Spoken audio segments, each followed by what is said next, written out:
Salut à tous, je suis Arthur et bienvenue dans le 3e épisode de Voler avec moi. Dans l'épisode précédent, j'ai fait une présentation détaillée de l'une des fêtes les plus importantes de la Chine, le Nouvel An chinois, également connu sous le nom de la fête du printemps. Vous êtes-vous déjà demandé pourquoi, pendant le Nouvel An chinois, tout le monde mange des dumplings, fait exploser des pétards, porte des vêtements rouges et accroche des couplets du printemps. Ici, je vais partager avec vous une histoire intéressante sur le monstre Nian. Dans les temps anciens, les gens n'aimaient pas célébrer le Nouvel An car l'arrivée de la monstre Nian signifiait que la catastrophe était imminente. La monstre Nian était un monstre terrifiant ressemblant à une licorne qui crânait la chaleur et adorait dormir.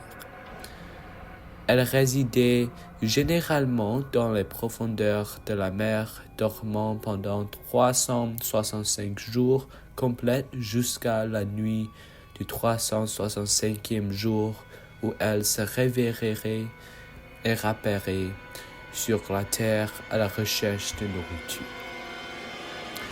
Dès que la monstre Nian apparaissait, les gens se mettaient en garde les uns les autres. La monstre Nian approche, la monstre Nian approche. Une fois que la monstre Nian émergerait, la terre serait inondée et quiconque, humain ou animal, se trouverait à sa vue serait dévoré car elle avait jeûné pendant longtemps. Les gens avaient une peur extrême de la monstre Nian et à l'approche de l'hiver, ils commenceraient à préparer les aliments secs pour fuir vers les montagnes avant l'arrivée de la monstre Nian. Alors que l'hiver rigoureux s'installait avec les vents glacieux et les chutes de neige abondantes, tout le monde dans le village était occupé à se préparer à fuir vers les montagnes, dirigé par le chef du village criant « La monstre Nian approche, dépêchez-vous !» Cependant, une vieille femme nommée Grand-mère Dun, qui vivait du côté et du village, refusa de partir. Son seule fille avait été dévorée par la monstre Nian lors de la précédente rencontre et elle se sentait à la fois seule et désespérée. Déterminée à confronter la monstre Nian qui avait dévoré son fils, elle choisit de rester en arrière. À ce moment-là, un mendiant dépravé avec un bâton en bambou apparut dans le village. Il s'approcha du groupe, implorant pitoyablement « Monsieur, s'il vous plaît, donnez-moi un peu de nourriture. J'ai eu faim pendant plusieurs jours. » Les villageois étaient trop préoccupés par l'invasion de la monstre Nian pour lui prêter attention.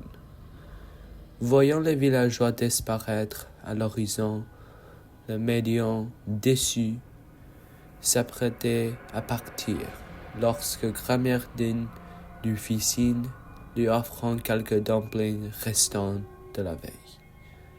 Ravi, le mendiant s'approcha en boitant, dévora les dumplings et, après avoir fini, se tapota le ventre et demanda « Étrange, pourquoi tout le monde est si nerveux, se précipitant vers la montagne? Et pourquoi ne pars-tu pas ?» Grand-mère Dun soupira, les larmes coulant sur son visage, en racontant les ravages causés par la monstre Nian. Elle conclut « La monstre Nian est sur le point d'arriver. Tu devrais manger rapidement et partir pour éviter d'être dévoré. » Imperturbable, le médium ricana et dit « Je pensais que c'était quelque chose de grave. C'est juste la monstre Nian, n'est-ce pas? Ne t'inquiète pas, grand-mère. Ce soir, je vais te montrer comment le traiter. Grand-mère Daim écarquilla les yeux d'incrédulité. Quoi? Tu n'as pas peur de la redoutable monstre naine? Le mendiant tranquillement répondit. Pas de souci. Donne-moi juste un morceau de tissu rouge et 2 feuilles de papier rouge. C'est tout. Oh, ces dumplings étaient délicieux. Plus tard, préparons davantage. Nous les mangerons ce soir, d'accord? Grand-mère Daim, toujours sceptique, trouvera un morceau de tissu rouge et du papier rouge et les lui remit.